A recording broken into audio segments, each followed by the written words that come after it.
박수 소리가요, 찬양이 아니고. 오늘 우리 함께 교도관 말씀을 중심으로 해서 말씀 위에 살아있는 교회라는 제목으로 하나님의 은혜를 나누겠습니다.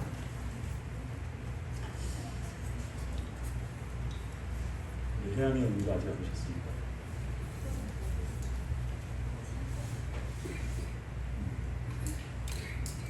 지난주에는 안 보였나요? 네. 오랜만에 우리가 완전체로 예배를 드리고 있는 것 같습니다. 감사합니다. 요즘에 우리 가족들은 이제 메일이 아니라 이메일이 아니고 다들 SNS나 카톡으로 이렇게 서로 문자로 소통을 하고 있죠. 여러분들 휴대폰을 갖고 계신 분들은 모두가 다 자동으로 아이클라우드든 구글이든 메일이 만들어집니다. 여러분들이 처음으로 스마트폰을 샀을 때 여러분들도 모르게 구글 계정이 하나씩 만들어져 있어요. 자기 휴대폰 번호로. 제 번호로 하면 010-5686-3616 alt@gmail.com. 이거 한번 열어보세요. 지금 여러분들 휴대폰에. 나중에 거기에 들어가 보면 메일도 있고요. 또 어찌저찌 하다 보면 사진도 있어요. 거기에 내가 그 스마트폰으로 찍은 사진. 비번이 뭐냐? 자기 휴대폰 번호가 비번입니다. 근데 SK에서 했으면 SK010 이렇게 그렇게 또 비밀번호 나오다. 다 대리점에서 휴대폰 처음 개통할 때 말을 해도 못 알아먹으니까 그냥 자기들이 알아서 만들어야 이렇게 다 넣는 건데 비밀번호를 통일시켜 놨기 때문에 나중에 이제 찾을 수 있죠. 근데 제가 그 얘기를 하려고 하는 게 아니고 우리 모두에게는 지금 휴대폰에 누군가로부터 온 어서 오시오. 누군가로부터 온 메일이 와 있어요. 광고 메일이든 거의 대부분 광고. 근데 또 스팸이라고 할 수 있는 쓰레기 같은 그런 메일들도 많이 와 있습니다. 가득 차 있죠. 예전에는 이메일을 이렇게 알람을 해놨기 때문에 스마트폰에서 메일이 오면 표시가 됩니다. 요즘은 워낙에 많이 오니까 아예 이제 아마 받쳐져 있을 거예요. 그래서 여러분들이 속에 들어가 보면 지워야 될 것도 있고 챙겨야 될 것도 있고 보관해야 될 것도 있고 아마 요즘에 이제 카톡이나 이런 데는 오면은 이렇게 숫자가 표시되잖아요. 숫자가 지금 표시되어 있는 분 보통 집사님 표시되어 있죠. 왜 정리 안 합니까? 그 카톡에 있는 숫자만큼 제가 지금 하려고 하는 얘기가 뭐냐면 그게 성격인데 여러분들한테 하나님께 쓴 편지가 지금 다 도착이 돼 있잖아요. 우리한테. 카톡의 숫자가 안 없어질 만큼 나도 이 성경을 지금 제대로 안 보고 있습니다. 매일 우리가 매일 성경으로 매일매일 보고 있는데 매일 한 통씩 오는 것도 안 열어보고 처음에는 이제 그래도 숫자 막 의식해서 이렇게 지웠는데 잠깐이라도 열어봤잖아요. 근데 요즘에는 아예 열지도 않고 삭제하든지 그냥 내버려두든지 귀찮으니까 그렇게 됐어요. 근데 어쩌면 그게 우리가 하나님의 말씀 우리에게 주신 이 연애 편지인 하나님 말씀을 그렇게 하고 있는 것은 아닐까 생각이 듭니다. 안 그런 것 같아요? SNS가 뭐 텔레그램도 있고 카톡도 있고 일반 메신저도 있고 다 있잖아요.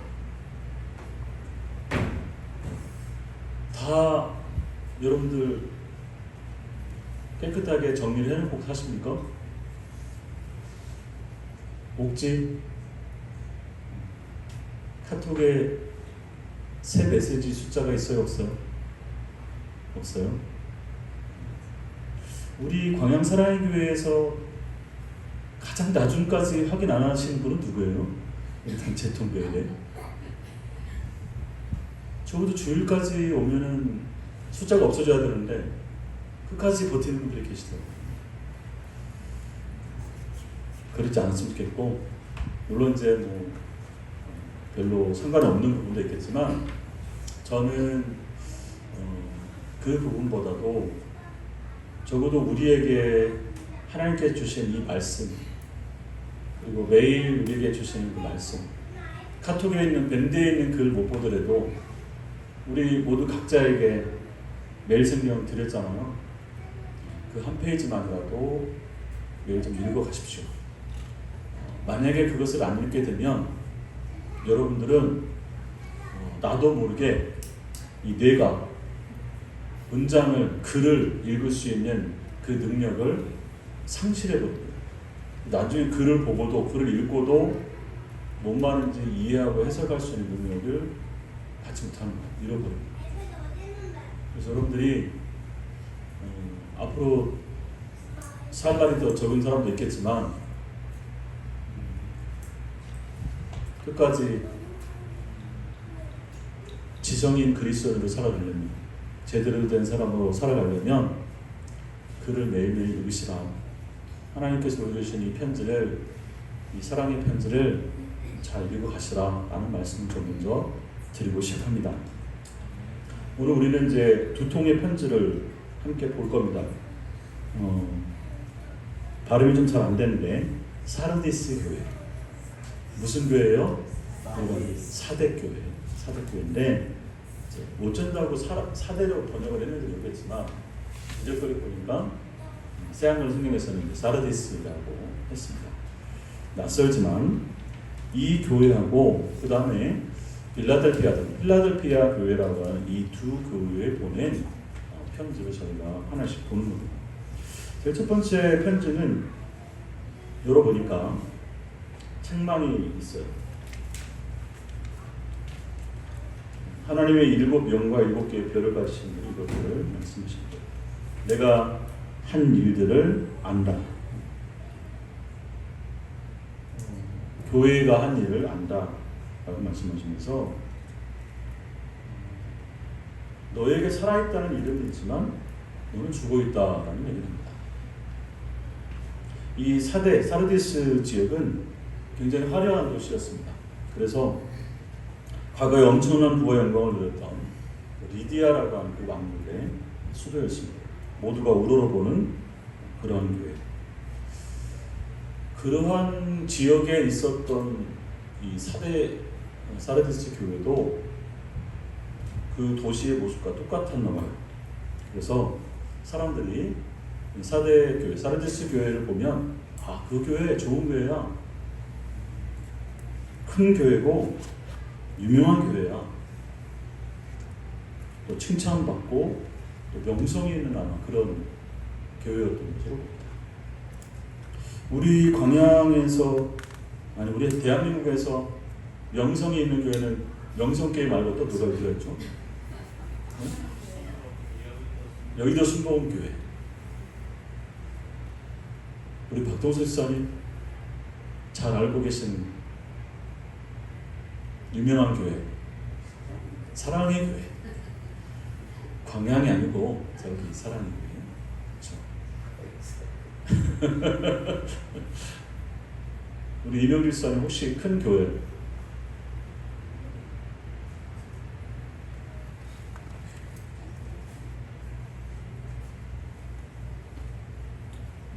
별로 다른 교회는 관심이 없는 거죠? 유명한 교회들이 많이 있고요. 또 그 중에서는 유명한 목사님들도 참 많습니다. 공교롭게도 그 유명하다라고 하는 교회들에 대한 문제점들을 그 코로나 이전에 많이 났었는데, 코로나가 딱 터지고 나니까 이 코로나는 전 세계에 정치가든 경제가든 교회든 모두에게 동일한 과제로 딱 주어진 거예요. 동일한 시험 문제가 딱 온 거죠. 코로나라고 하는.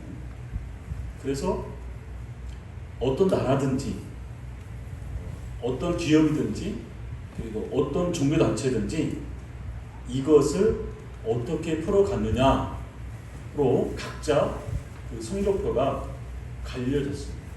그래서 코로나 이전과 이후가 전 세계의 모든 나라든 기업이든 종교든 그것을 어떻게 해결했는지 어떻게 대처했느냐에 따라서 그 단체에 대한 그 나라에 대한 평가가 완전히 달라져요. 그렇죠? 똑같은 과제였잖아요.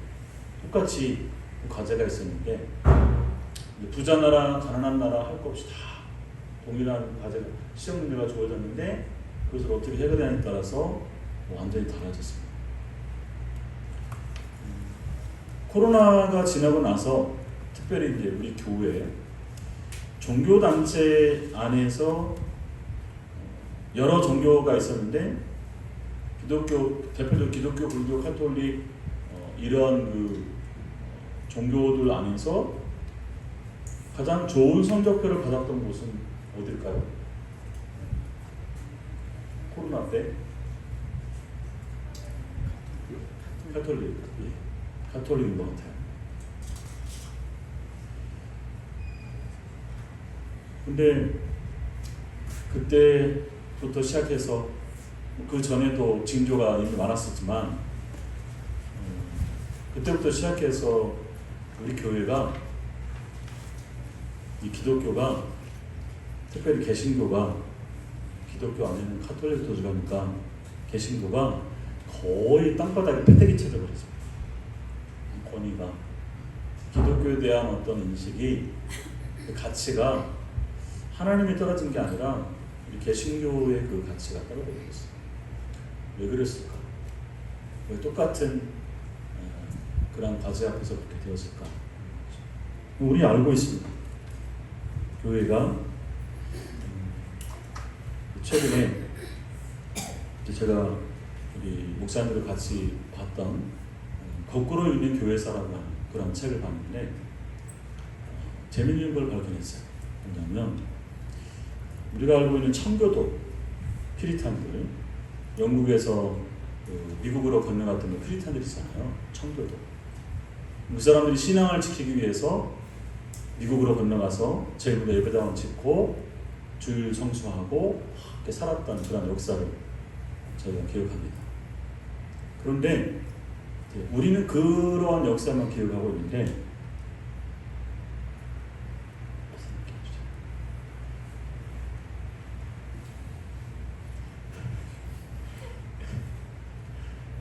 그 사람들을 평가할 때 뭐라고 그랬냐면 저 사람들은 정말 전심으로 하나님을 사랑하는데 공교롭게도 전심으로 이웃을 미워하는 사람들 이런 평가를 합니다. 와 웃기죠. 그러니까 하나님은 주일 성수부터 시작해서 뭐 모든 헌신 봉사 다 전심 전력해서 뭐 어디 가면은 재물 예배당을 졌다 했잖아요. 그렇게 한 사람들로 우리가 생각하면서 그들의 열심, 특심 이것들에 대해서는 굉장히 칭찬을 했었는데 그 사람들이 자기들 말고 그들의 이웃에 있는 세상에 있는 사회를 향한 그런 섬김과 봉사와 사랑 이것들은 하나님을 사랑하는 만큼 정반대로 별로 챙기지 않았다 이거예요. 근데 우리 대한민국에서 코로나 때 일부이지만 일부가 꼭 그 청교도의 그런 욕먹는 모습을 그대로 봤습니다. 그렇게 하고 봤더니 그런 모습이 사실 우리 안에도 있었다라는 거죠. 여기 이제 사르디스 교회가 이 사람들이 이제 책망을 받는 내용을 쭉 살펴보면 그 안에는 사람들이 왕년에 말이야 우리 대단했다. 우리 되게 열심히 다녔다. 내가 막 이런 정도로 헌신했다. 우리 교회의 영광은 이 정도였다.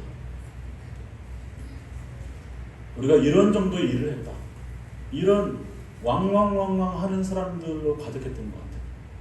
자기들 예전에 그 부유했던 그런 시절, 화려했던 시절, 유명했던 그런 시절을 여전히 회고하면서 지금은 이제 몰락해 있는데 그때를 생각하면서 우리가 여전히 그것을 추억하며 살고 있는 사람들, 이 사람들을 향하여서 이 하나님께서 말씀하시는 것은 뭐냐면 정신 차려라. 너희가 그러고 있는데 남아있는 금방 죽게 생긴 것들을 튼튼하게 만들어라. 그 뒤에 무슨 얘기를 하냐면 네가 그동안에 했던 일들에 대해서, 네가 지금 자랑하고 있는 그 왕년의 일들에 대해서 하나님 보시기에 완벽하지 않았다, 온전하지 않았다, 이렇게 표현할 수 있습니다. 우리가 지난주에 온전한 믿음이라고 하는 얘기를 하면서 온전함이라고 하는 게 언행일치, 신행일치라고 하는 얘기도 했습니다. 두 마음 품지 않고 완벽하지 않았다라고, 하나님께서 하나님 앞에 했던 그러한 일들에 대해서 완전하지 않았다라고 하는 얘기에 대해서 성경의 표현에 의하면 하나님을 사랑하는 것만큼 우리는 이웃을 사랑해야 된다, 이런 의미도 같이 되고요. 그들이 말하고 배우고 믿는 대로 그렇게 살고 그렇게 행하고 그렇게 신앙해야 된다라고 하는 이런 말로 표현될 수 있습니다. 그런데 이 사르디스 교회는 그러지 않았던 것 같아요. 지금 자신들의 그러한 잘못이나 부족함이나 이런 부정적인 부분들에 대해서 우리 예전에 그러지 않았어, 우리 예전에 정말 잘했는데 그걸로 지금 현재 있는 부족함이나 잘못된 것들을 그냥 덮어버리려고 하는, 가리려고 하는 그런 일들을 했었던 것 같아요. 그래서 이 사람들을 지금 살아있지만 죽어있다라고 하는 표현을 씁니다. 또 한 가지, 우리가 성경에서 왜 이 사람들이 사대교회가 이제 그런 외형적인 어떤 모습들을 가지고 왕년의 그 화려함들이 사라져버린 빈약해진 그런 교회를 향해서도 이렇게 표현할 수 있는데, 만약에 지금도 여전히 건재하다, 겉은 여전히 그 변함없이 화려한데 왜 죽어있다라고 표현했을까? 그게 뭘까 한번 생각을 해보면, 저는 이게 뒤에 있는 필라델피아 교회하고 좀 연관해서 비교해서 좀 생각할 수 있다고 말씀드립니다. 우리가 성경에서 죽음이라고 하는 그 사망이라고 하는 단어를 이해할 때 무엇을 죽음이라고 말하느냐, 우리가 육체적으로 죽는 거에 대한 표현도 나오지만 결국 하나님과의 관계 안에서 죽음도 생명도 그 다음에 구원도 함께 이렇게 생각을 해야 되죠. 성경에서 말하는 죽음은 단순한 육체적 죽음을 말하는 게 아니라 하나님과의 관계가 단절되어 버린 것, 깨어져 버린 것, 이거를 죽었다라고 표현합니다. 내가 이것을 먹으면 정녕 죽으리라 라고 하는 것이 그 죄로 말미암아 하나님과의 관계가 단절되어져 버린다. 우리 스스로 그 생명을 이어낼 수도 되찾을 수도 회복할 수도 없는 상태, 그것을 죽음이라고 표현하는 거죠. 겉으로는 예배를 드리고 교회를 다니고 있고 하나님을 섬긴다고 생각해요. 그런데 그 내용을 보니까, 안을 보니까 이 사람들이 하나님과 교제하고 하나님을 만나고 하나님을 예배하는 것이 아니라 그것이 아닌 다른 것들을 예배하고 있고 추구하고 있고 자신들의 그 욕망을 투여하는 그런 일들을 행하고 있다. 저는 더 구체적으로 말하면 하나님과의 사귐이 없는 그러한 신앙, 그러한 공동체는 역시 죽어있다고, 관계가 깨어져 있는 거죠. 우리가 하나님을 믿는다라고 하는 것은 하나님과의 사귐 안에, 그분과의 온전한 관계 안에 들어가 있는 거예요. 우리가 교회를 다니고 예배를 드리고 하는 것들이 하나님과의 그런 교제잖아요.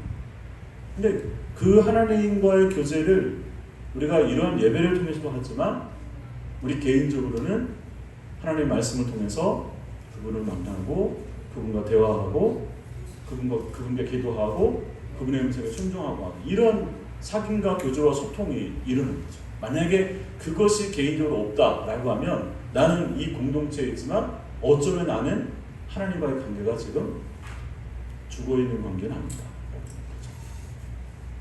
그래서 사르디스 교회는 지금 겉은 제대로 되어 있는 것처럼 보이는데 그 안에는 말씀을 통한 하나님과의 그런 사귐이 없다.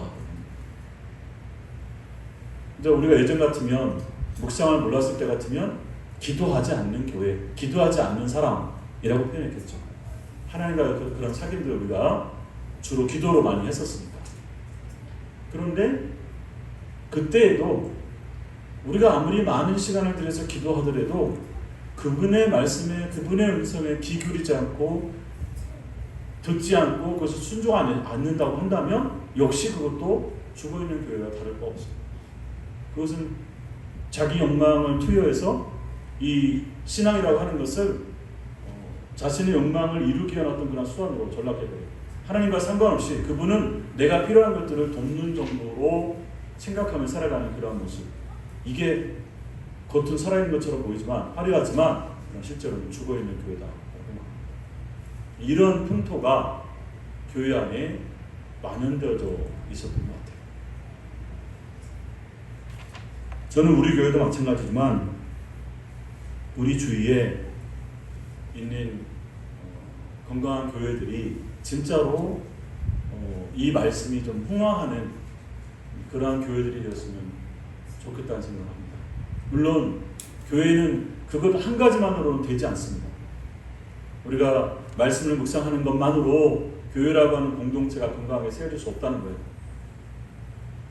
그것을 통해서 배우고 확신한 일에 거할 뿐 아니라 우리 주변에 있는 사람들을 향한 그런 모습을 함께 적용하고 실천해 나가야만 교회라고 하는 공동체가 종합적으로 복합적으로 이 공동체가 제대로 세워져 가는 거죠. 마치 우리가 가정 안에 맨날 엄마 아빠가 밥만 해주어서 아이들이 잘 자라는 게 아니잖아요. 그들을 돌보고 고민도 들어주고 함께 살피고 또 돌아보고 준비하고 집을 정리하고 치우고 경제활동하고 이런 많은 일들이 함께 복합적으로 있을 때 우리 자녀를 건강한 모습으로 세워갈 수 있는 건 똑같은 거예요.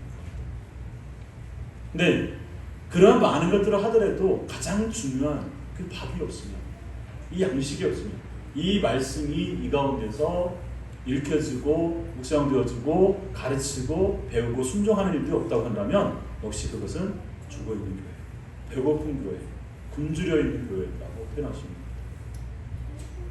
그러한 상황 안에서 그 가난한 집, 그 굶주려져 있는 제대로 부모가 밥을 안 해주는 그러한 집에서도 이렇게 보니까 일부에는 4절 보세요. 흰옷을 입고 나와 함께 걸어다닐 것이다 하면서 사르디스에는 자기들의 옷을 더럽히지 않는 사람이 몇 명 있다라고 말합니다. 야, 참 기적이죠.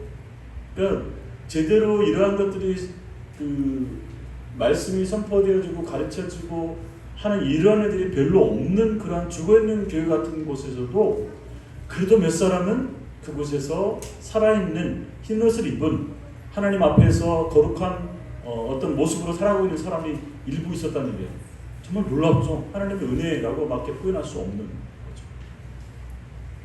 이런 사람들이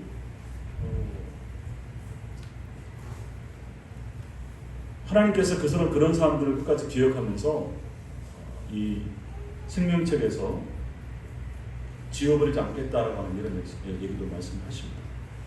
흰옷을 줄로 입게 될 것이고 그들의 이름을 기억하고 지우지 않겠다. 이 사람들을 인정하는 거죠. 그 어려운 상황 속에서 그런 분위기 속에서도 여전히 말씀을 부여잡고 살아갔던 그런 사람들. 우리가 대한민국 또는 이 광양이라고 하는 지역 안에서 우리 교회가 어떤 교회로 세워져 가길 바랍니다. 저만 그것을 꿈꾸고 있으면 안 되죠. 우리 모든 가족들이 함께 우리 교회는 과연 어떤 교회인가, 어떤 교회로 세워져 가야 정말 하나님이 기뻐하시는 정말 그런 주님 꿈꾸시는 그런 교회로 세워지는 걸까? 저는 이것을 우리 모두가 함께 공감하고 공유하고 성경을 통해서 바르게 정리해 가야 우리가 그 방향으로 함께 갈 수 있습니다. 이곳에 있으면서 우리가 각자 다른 마음으로 다른 꿈을 꾸고 있다고 한다면 우리는 산으로 갈 수밖에 없겠죠. 저는 우리 교회가 다른 거 많은 것들 우리가 할 수도 있겠지만 저는 이 말씀을 통하여 하나님과 교제하는 이 묵상하는 교회 그것만큼은 끝까지 변함없이 부여잡고 가고 싶은 그런 마음입니다. 그 이외에 우리 각자가 받은 은사를 따라서 할 수 있는 그런 일이 있습니다. 있겠죠. 그러면 그때는 또 그분들에게 주시는 그런 은사와 자원을 가지고 그 능력을 가지고 함께 보태어져 가고 더해져 가고 더 아름답게 구성해서 세워져 가는 그러한 일들을 통해서 우리 교회가 점점 더 온전하게 세워져 갈 수 있으라고 이렇게 믿습니다.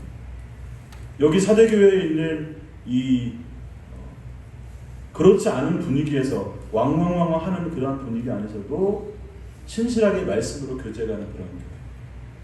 저는 광양에서 그런 교회쯤은 하나쯤 있으면 좋지 않겠냐라고 생각했었는데 지금 보면 우리만 그러는 게 아니라 우리 광양 지역의 많은 교회들이 이렇게 말씀에 집중해서 하려고 하는 많은 교회들이 있습니다. 우리는 몰랐는데 보니까 있어요. 우리 교회에 대한 자부심과 또 이런 부분도 있어도 좋겠지만 또 우리는 우리 주변에 있는 그런 교회들을 함께 위로하며 격려하면서 박수도 쳐주고 그렇게 함께 세워져 가야 됩니다. 왜? 우리가 같은 주를 믿는 교단과 이런 많은 것들이 다르겠지만 그들이 다른 사람도 아니고 또 장사하는 사람도 아니고 우리가 함께 하나님 나라의 거룩한 백성의 공동체로 함께 형제 자매로 함께 세워져 가는 그러한 교회이기 때문에 그렇습니다.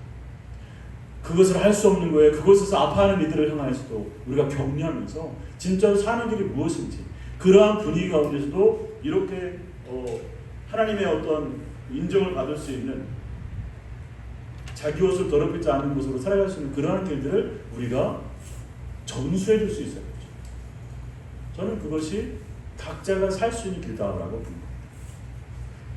가장 잘 배우는 사람은 내가 배운 것을 누구에게 전달해 주려고 하는 사람이 제일 잘 배웁니다. 그 전달해 줄 수 있는 데에는요 실력만 있어서 되는 게 아니고요 정말 그 사람들을 향한 긍휼의 마음, 진짜로 그들을 사랑할 수 있는 그런 마음이 있을 때라야 내가 이것을 전해줍니다. 내가 먹은 것이 정말 맛있고 좋으면 당연히 내 주변에 있는 사람들에 향해서도 사랑하는 사람들에게 좋아하는 사람들에게도 이걸 소개하잖아요.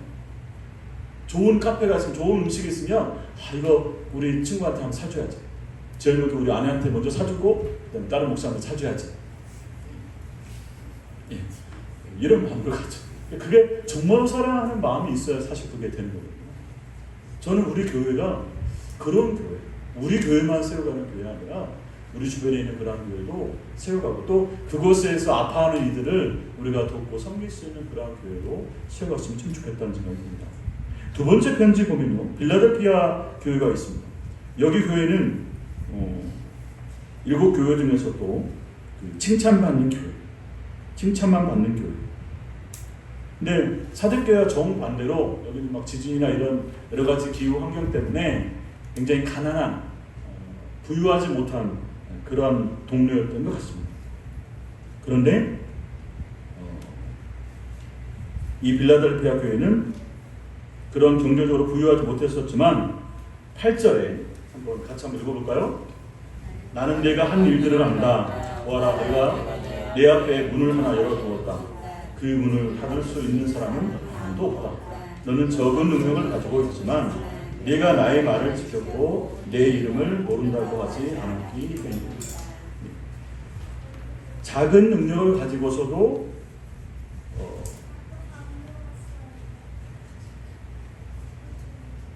별로 보잘것없어 보이는 그런 상황에서도 이 약함을 문제 삼지 않고 위대한 일들을 이뤄내는 그 일들을 지금 칭찬하고 있는 겁니다. 그 위대한 일이 뭐냐? 하나님의 말을 지켰고 하나님의 이름을 모른다고 하지 않았다. 이 부분이에요. 제가 말씀을 묵상하고 있기 때문에 자꾸 그런 쪽으로 이 얘기가 적용이 되는 거예요. 자, 말씀을 보세요. 여기 보면 문을 하나 열어두었다. 문을 열어두었다. 이 문을 열어두었다라고 하는 표현이 여러분 어떻게 다가왔습니까? 이렇게 안 읽고 개역 개정으로 읽으셨죠? 개역 개정으로는 뭐라고 표현했습니까? 8절에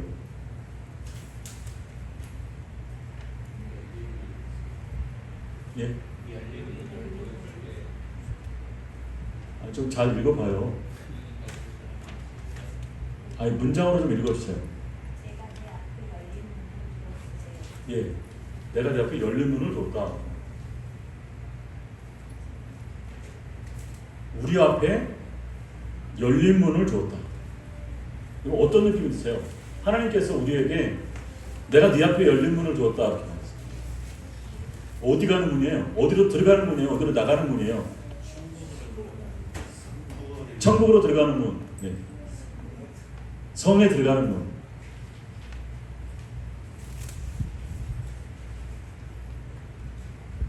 주님이 우리한테 야, 문 열어줬다. 문 열어놨어. 천국으로 바로 가려고요. 집사님 어디 성에 들어가실 거예요? 자, 이제 우리가 좀 상상을 해보십시오. 문을 열어뒀는데 대체 무슨 문이냐? 그 문을 닫을 수 있는 사람은 아무도 없다. 너는 적은 능력을 가지고 있지만 내가 나의 말을 듣고 내 이름을 모른다 하지 않았기 때문에 그 문을 열어주신 거예요. 당연히 우리가 구원을 받고 하나님 나라에 들어가는데 이미 이 교회는 이미 하나님 나라의 거룩한 백성이에요. 이미 그 성 안에 그 문 안에 살고 있는 거죠. 그 사람들한테 문을 열어줬으니까 나가라 이거예요. 이거를 오늘날 야, 너 앞으로 출세의 문이 활짝 열려서 느낌이 옵니까? 네 앞에 잘 되는 일이 축복의 길이 활짝 열려서 이런 표현 여러분 쓰시잖아요. 그렇죠? 그 표현이에요. 하나님께서 하나님이 약속하신 하나님이 열어놓으신 물론 우리가 기본적으로는 예수 그리스도를 통해서 유일한 그 문 대신 우리의 그 문 대신 그분을 통해서 이렇게 거룩한 백성이 되고 구원을 받고 의인이 되는 이 문이라고 우리가 1차적으로 생각하고 있습니다. 그런데 주님께서 지금 이 빌라델피아 교회가 이 땅에 살고 있는 이 교회를 향해서 내가 너희를 향해서 문을 열어뒀다는 것은 이들이 그 적은 능력을 가지고서도 하나님의 이름을 부인하지 않고 이렇게 끝까지 신실한 모습으로 살아갔던 그런 모습 앞에 그 결과가 무엇이냐? 그 문이 활짝 열려있다는 겁니다. 이게 뭐 축복의 문이 될 수도 있는 거고 무슨 세상에 어떤 능력을 행할 수 있는 뭐 사랑의 문이 될 수도 있는 거고 이런 모든 것들이 다 이제 활짝 열려서 우리는 그 문을 통해서 나가기만 하면 모든 일들 안에 형통하는 일들이 그렇죠? 하나님이 함께 모든 일들을 이루어갈 수 있는 일들이 어떠한 궁핍과 어려움 속에서도 그 안에 부유와 풍요를 누릴 수 있는 그 길이 그 기쁨과 자유와 평화와 풍성함과 이 복된 길들이 이제 활짝 열려있다라고 말하는 쪽으로 저는 들립니다. 근데 이들에게 있어서 그 적은 능력은 대체 뭘까? 이들에게 있어서 그 적은 능력은 과연 뭘까?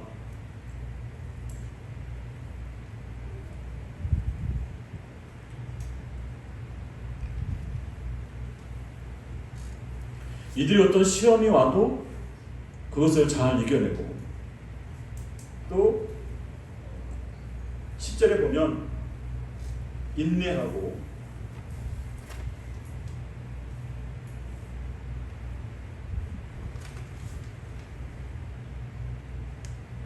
나중에는 성전의 기둥으로까지 삼게 해주겠다라고 말합니다. 저는 이것도 역시 말씀과 연관해서 생각해 봅니다. 우리가 묵상의 능력, 말씀의 능력은 우리가 가지고 있는 적은 능력 같죠. 우리가 지금 매일 이렇게 말씀을 묵상하는 일들이 별거 아닌 것처럼 보이죠.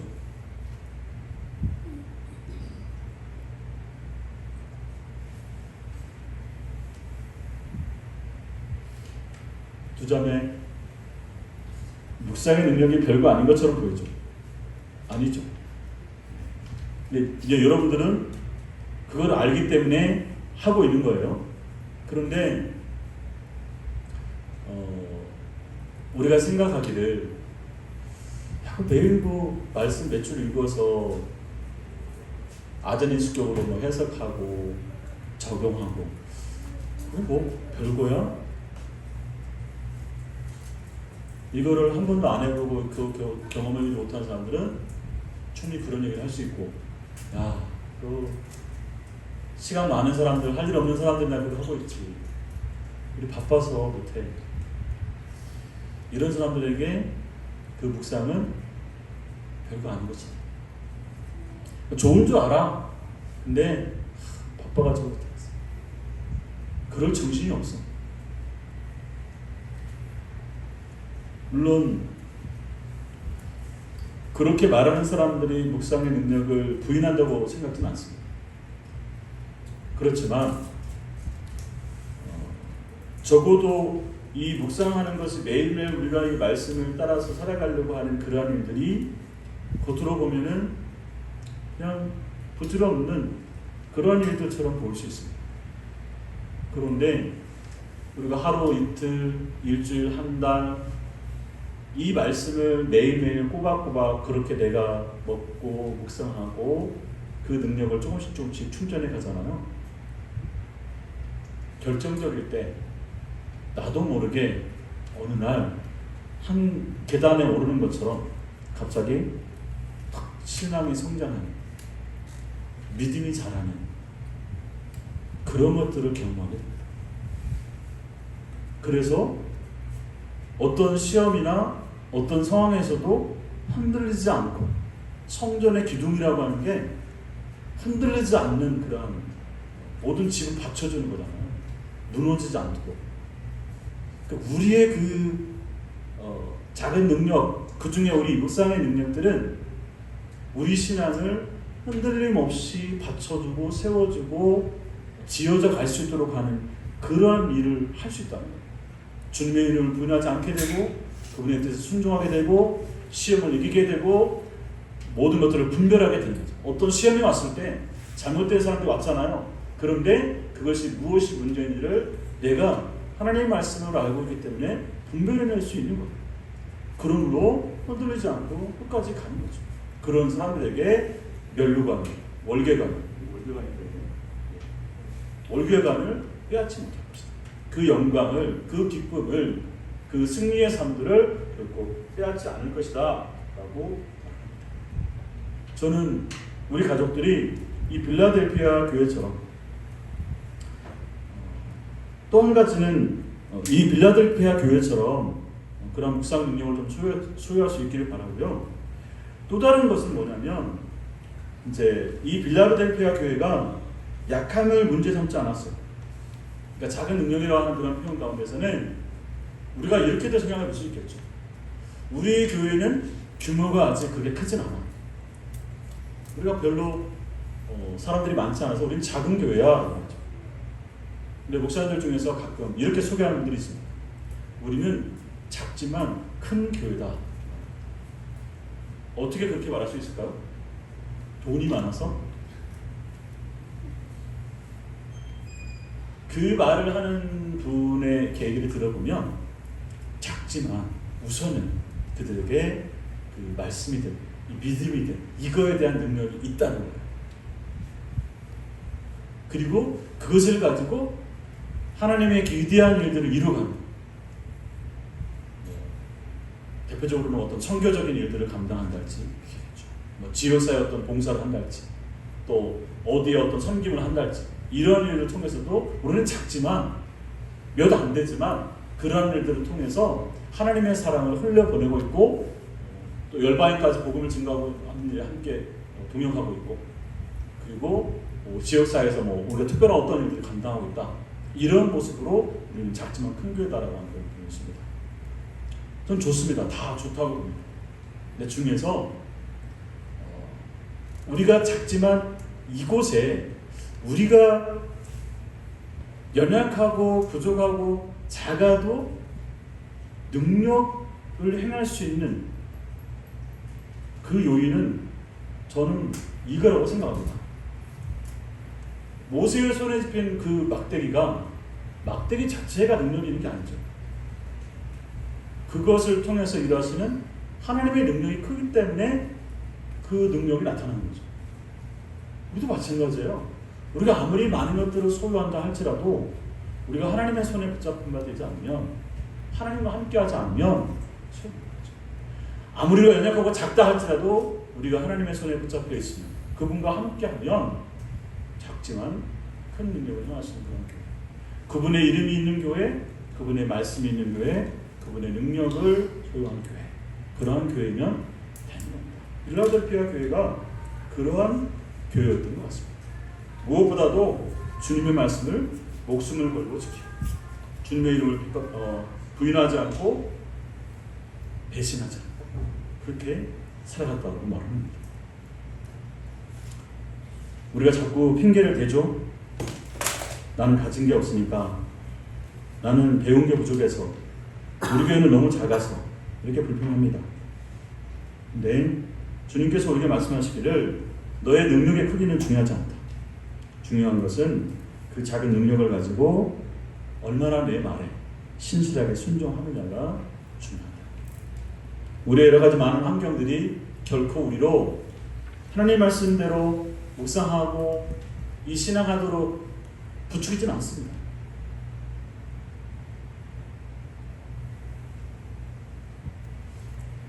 그런 상황 가운데서 우리가 하나님의 사람으로 제대로 살아갈 수 있는 그런 길, 그런 능력, 저는 이 묵상의 능력이 그 일들을 세고 하시다라고 봅니다.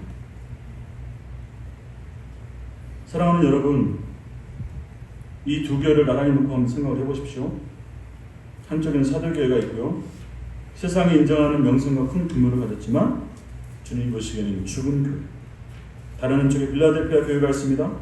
세상의 눈에 보기에는 작고 힘없고 초라한 교회지만 주님 보시기에는 책망할 것이 하나도 없는 살아있는 교회. 무엇이 이 두 교회의 운명을 결정지었죠? 무엇으로 이것에 대한 죽음과 삶을 판가름했죠?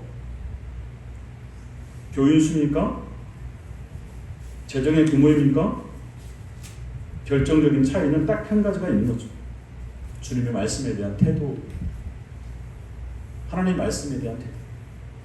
다른 말로 하나님에 대한 태도죠. 말씀에 대한 태도는 하나님에 대한 태도입니다. 사도교회는 말씀을 가졌었지만 잊어버리고 외형적인 형식만 남았습니다. 필라델피아 교회는 가진 것이 별로 없었지만 그 말씀을 목숨처럼 붙잡았습니다. 여기서 우리는 정말로 주님이 꿈꾸시는 그러한 살아있는 교회의 모습을 발견합니다.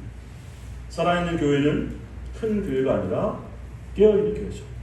날마다 주의 말씀을 사모하며 그 음성에 귀 기울이는 교회. 살아있는 교회는 강한 교회가 아니라 신실한 교회입니다.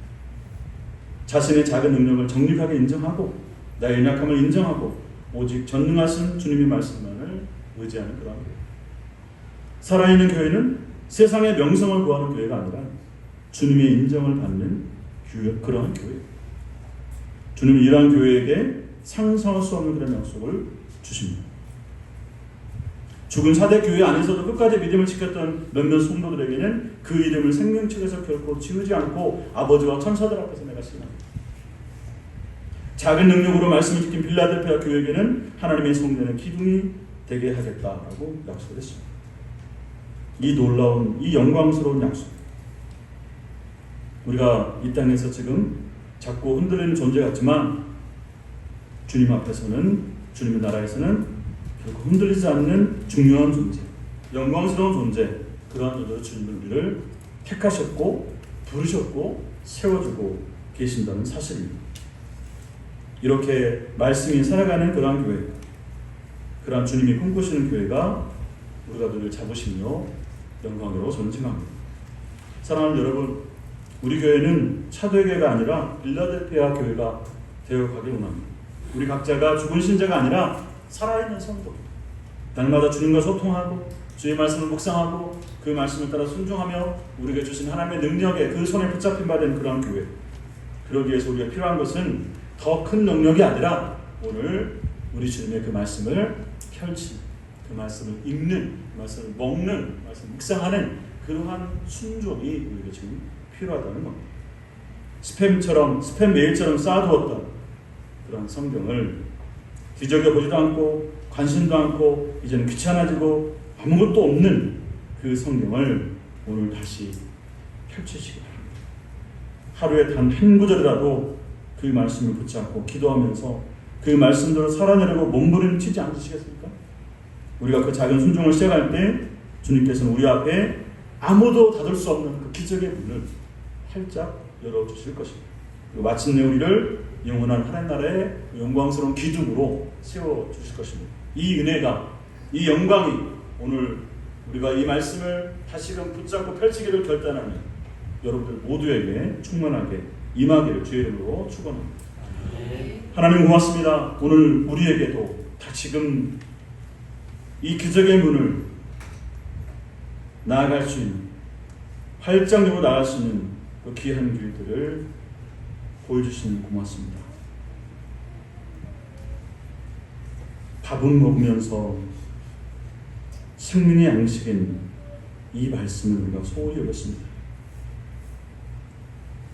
다른 많은 편지들은 손에서 놓지 아니하고 주야로 그 폰을 들여다봤는데 우리 주의 말씀은 너무 더 멀리, 너무 더 깊이 외면하고 있었습니다. 우리가 살아있었으나 죽은 자였음을 이 시간에 깨닫고 다시금 소생할 수 있기를, 우리를 다시금 살려주고 다시금 기회를 주실 수 있기를 간절히 구합니다. 이미 허락하시고 이미 우리에게 보여주시고 우리와 남날과 함께 하시는 그러한 주님을 볼 수 있는 눈을, 깨달을 수 있는 그러한 감각을 우리 모든 믿음의 가족들 한 사람 한 사람에게 부어 주시옵소서. 그래서 우리 광양 사랑의 교회가 진술로 이 말씀이 흥화하고 모든 성도가 함께 묵상하고 주님과 날마다 소통하고 사귀면서 이 묵상의 능력을 소유한 주님이 꿈꾸시고 성령의 더불어 춤추는 그러한 교회로 잘 세워져 수 있도록 인도하여 주옵소서. 그 말씀의 능력으로, 그 묵상의 능력으로 우리에게 주어진 모든 현실의 문과 문제와 벽과 그 갈등들을 잘 해소하며 하나님이 우리에게 맡겨주신 그러한 일들, 그러한 사명들을 펼쳐가며 꿈꾸며 이루어가는 이 모든 믿음의 가족들 될 수 있도록 주님 축복하여 주시옵소서. 하나님, 이 시간에 우리가 함께 예배하면서 주님 앞에 모든 것을 드립니다. 이곳의 모든 신령들 한 사람 한 사람 주님 붙잡아 주시고 저들의 삶의 자리에서 하나님의 거룩한 백성으로 주님의 몸된 교회로서의 그러한 정체성과 사명을 잃지 아니하고 우리가 허락하신 것들을 누릴 뿐 아니라 우리에게 주어진 그러한 사명들까지 생각하면서 축복의 통로로서 부족함이 없도록 인도하여 주시옵소서. 주님께 예배하며 귀한 예물도 함께 드립니다. 이 모든 일들을 주님 기억하여 주시고 우리 모든 믿음의 가족들이 어떠한 상황 가운데서라도 자족할 줄 알며 그리고 넉넉하지 않은 중에서라도 기꺼이 사랑을 나눌 수 있는 우리 모든 믿음의 가족들 될 수 있도록 축복하여 주옵소서. 또한 이 물질이 쓰여지는 곳곳마다 하나님의 영광이 드러나게 하여 주시고 주의 말씀이 선포되게 하여 주시고 이 복음이 꽃피고 열매낼 수 있도록 인도하여 주옵소서. 무엇보다도 아직도 우리 가족 가운데서는 주님을 알지 못하는 이들이 있사옵나니 그들에게 생명의 복음이 전달되어지고 싹이 트고 열매낼 수 있도록 하나님 역사해 주셔서 올해 안에 그 가족들을 추수할 수 있는 귀한 은혜도 우리 모두에게 허락하여 주옵소서. 여전히 우리 주위에 죽어가고 있는 이들이 있습니다. 고통받고 있는 이들이 있습니다. 그들에게 이 능력의 복음을, 이 살 길을 소개하고 안내하고 전수할 수 있는 우리 믿음의 가족들, 묵상의 능력을 가진 우리 모든 가족들이 될 수 있도록 주님 축복하여 주옵소서. 오늘 모든 것을 통하여 우리 주님 앞에 감사 영광 돌려드리며 살아계신 우리 예수 그리스도의 이름으로 축복하며 기도하옵나이다. 지금 우리 예수 그리스도의 은혜와 하나님 아버지 큰 사랑과 성령님의 이로 교통 충만케 하시고 살아있는 말씀 위에 살아있는 교회로 온전하게 세워져 가며 살아가기로 다짐하는 모든 성도들 머리머리 위와 저들의 가정과 일터와